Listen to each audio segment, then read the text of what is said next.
एक बात नोट कर लीजिए, 15 जून से आज की बात 8:30 बजे से होगा।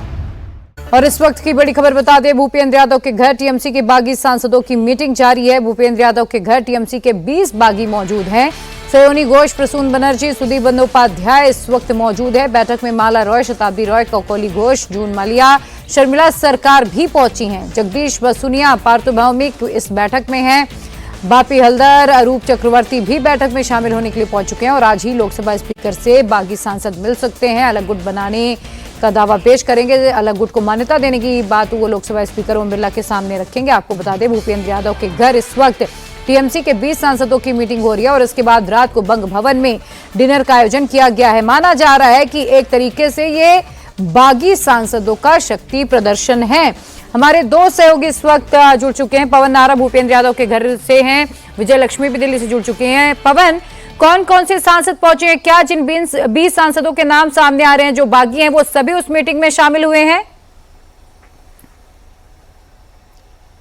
देखिए, फिलहाल दावा किया जा रहा है कि इस मीटिंग में 20 सांसद मौजूद हैं। हालांकि हमने यूसुफ पठान को भूपेंद्र यादव के घर जाते हुए नहीं देखा, इसीलिए हो सकता है कि इस 20 में सिर्फ 18 ही इस वक्त अंदर मौजूद हों। एक सांसद और है जिसे हमें जाते हुए नहीं देखा, लेकिन अंदर से दावा किया जा रहा है कि 20 सांसद मौजूद हैं। दिलचस्प बात यह है कि जब हमने सांसदों से पूछा कि कितना आंकड़ा है जो अब बागी हो चुके हैं, तो उनकी तरफ से अरूप बनर्जी ने स्पष्ट कहा कि हम ही टीएमसी हैं, बागी का सवाल नहीं है। यानी कुल मिलाकर अब बात उस तरफ बढ़ती हुई जा रही है जहां अलग गुट बनने के बाद ओरिजिनल टीएमसी होने का दावा इन सांसदों की तरफ से किया जाएगा।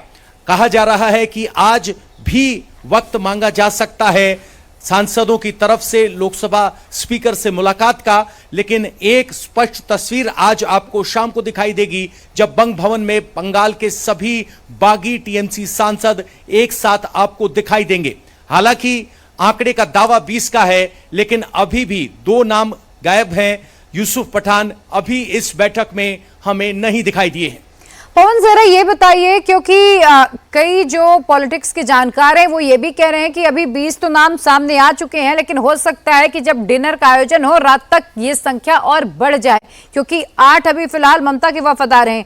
कितना नंबर और बढ़ सकता है? ऐसे आपके कोई जानकारी, आपके सोर्सेस क्या बता रहे हैं? बिल्कुल, हमारी कुछ सांसदों से बात हुई। अब सांसद शुरुआत में नंबर गेम इसलिए था कि 28 में से 2/3 के लिए 19 का नंबर चाहिए था, लेकिन जैसे ही वो आंकड़ा अब 20 पर पहुंच गया है, ये माना जा रहा है जिस तरह से हस्ताक्षर सामने आए और सुदीप बंदोपाध्याय जब इस सूची में शामिल हुए, जब उन्होंने भूपेंद्र यादव से मुलाकात की, अमित शाह से मुलाकात की, केंद्रीय मंत्री किरण रिजिजू से मुलाकात की, तो वो आंकड़ा 20 पर पहुंच गया है।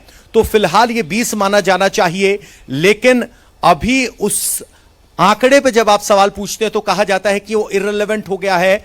एक बागी गुट 2/3 से ज्यादा बहुमत के साथ अब अलग गुट की मांग करने के लिए लोकसभा स्पीकर से मिलने वाला है और आज बंग भवन के डिनर में आपको वो तस्वीरें दिखाई देंगी। शियानी घोष आज सबसे पहले पहुंचने वालों में शामिल रही। वो शियानी घोष जो ममता बनर्जी प्रधान उपदेष्टा हो, दल नेत्रीर मतन एक भूमिका निये थाकुक,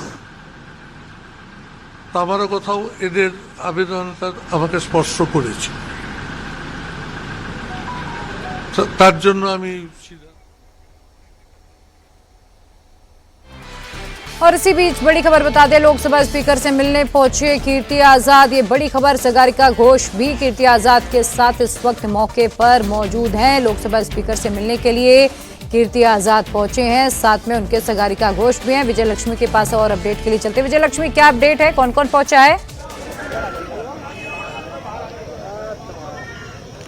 देखिए, 2 नेता प्रिया अभी थोड़ी देर पहले पहुंचे थे लोकसभा स्पीकर ओम बिरला के घर। इसमें सागरिका घोष और कीर्ति आजाद, जो कि ममता बनर्जी का जो खेमा है टीएमसी के, उसके ये दोनों बड़े नेता हैं और तमाम जो बयानबाजी है आपको इन्हीं 2 नेताओं के जरिए सुनने को मिल रही है, ममता बनर्जी के खेमे की। और मीनवाइल इसी बीच में जानकारी ये भी आ रही है कि अभिषेक बनर्जी ने एक स्पीकर ओम बिरला को चिट्ठी लिखी है जिसमें उन्होंने अपनी बात जो है वो कही है। तो एक और जो तमाम बागी सांसद है, जो दावा किया जा रहा है बागी सांसदों द्वारा कि उनके पास 20 सांसदों का समर्थन है, तो वहीं दूसरी तरफ एक मीटिंग वहां चल रही है, तो दूसरी तरफ ममता बनर्जी के गुट के ये दो सांसद सागरिका घोष और कीर्ति आजाद अभी पहुंचे हैं ओम बिरला स्पीकर जो हैं उनके आवास पर अपनी बात कहने के लिए। ये टीएमसी का फैक्शन आया है। देखिए अभी जो है वो घर से बाहर निकली हैं सागरिका घोष स्पीकर के, कोशिश करेंगे उनका एक रिएक्शन लेने की। Saying that we have given a letter to the Speaker.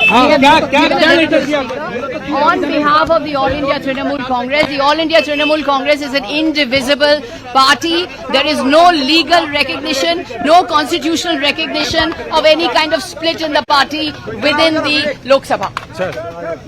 Sagarika Ghosh साफ तौर पर कहती हुई कि ये असंवैधानिक है और इस तरह से जो है जिस तरह की बात जो है वो खेमे द्वारा की जा रही है, जो बागी खेमा है उसके द्वारा जिस तरह से कहा जा रहा है, जिस तरह से खबरें आ रही हैं कि बागी खेमे की तरफ से ये प्रपोजल है कि उन्हें असली टीएमसी के तौर पर रिकॉग्नाइज किया जाए संसद के भीतर, और इसी के लिए जो है ये पूरी कवायद चल रही है। सागरिका घोष उसी पर जो है अपनी बात कहते हुए अभी स्पीकर ओम बिरला से मिलकर के बाहर निकली हैं, और इससे पहले अभिषेक बैनर्जी ने भी एक चिट्ठी स्पीकर ओम बिरला को लिखी है। तो जो ममता बनर्जी का जो खेमा है वो साफ तौर पर ये कहने की या जताने और बताने की कोशिश कर रहा है कि अगर ये जो बागी सांसदों का खेमा है ये अगर क्लेम करता है कि इसको ही असली टीएमसी के तौर पर रिकॉग्निशन दिया जाए संसद के भीतर, तो ये गलत है। तो अब ये दोनों तरफ से ये बयानबाजी जो है वो चल रही है। सागरिका घोष और कीर्ति आजाद मुलाकात करके स्पीकर ओम बिरला से निकल चुके हैं, और अभी इस तरह की जानकारी भी आ रही थी कि बाकी जो बागी सांसद हैं वो भी आज स्पीकर ओम बिरला से मुलाकात कर सकते हैं। हालांकि पहले कीर्ति आजाद और सागरिका घोष की तरफ से कहा गया था कि वो मिलने जा रहे हैं, हालांकि उन्हें समय नहीं मिला है, लेकिन अभी आए और एक बहुत ब्रीफ बिल्कुल, और इंतजार अब बागी सांसदों के आने का भी। अभी ममता के गुट का जो खेमा है कीर्ति आजाद और सागरिका घोष वो तो पहुंचे ही लोकसभा स्पीकर से मिलने के लिए, अभी बागियों का भी इंतजार किया जा रहा है। पवन के पास कोई अपडेट है? जी पवन बताएं। जो लेटर सौंपा गया है वो अभिषेक बनर्जी की तरफ से सौंपा गया है, और उस लेटर में लोकसभा स्पीकर को कहा गया है कि अभी तक की ये परिपाटी रही है कि पार्टी तय करती है कि उसका नेता कौन होगा और उसी को रिकॉग्नाइज किया जाता है। तो उन्होंने अनुरोध किया है कि जो फैक्शन आपसे मिलना चाहता है, उन्होंने जो आपको लेटर दिया है उससे पहले हमारा पक्ष सुना जाए। और अभिषेक बनर्जी की तरफ से जो लेटर लिखा गया है, AICT यानी all India Trinamool Congress as a single political party represents the house solely through duly authorized letter and whip, यानी आधिकारिक लेटर और whip के आधार पर ऑल इंडिया तृणमूल कांग्रेस एक पार्टी है जिसका एक whip तय किया गया है पार्टी की तरफ से। कोई फैक्शन को एक अलग ग्रुप के तौर पर कॉन्स्टिट्यूशन में रिकॉग्नाइज करने का कोई प्रावधान नहीं है, इसीलिए हमने जिसे whip तैनात किया है उसके whip को माना जाए, और जो ये अलग ग्रुप बनाने की बात कर रहे हैं उसको रिकॉग्नाइज ना किया जाए, ये खत लिखा गया है। ठीक है पवन और विजय लक्ष्मी, आप दोनों का बहुत शुक्रिया तमाम अपडेट के लिए।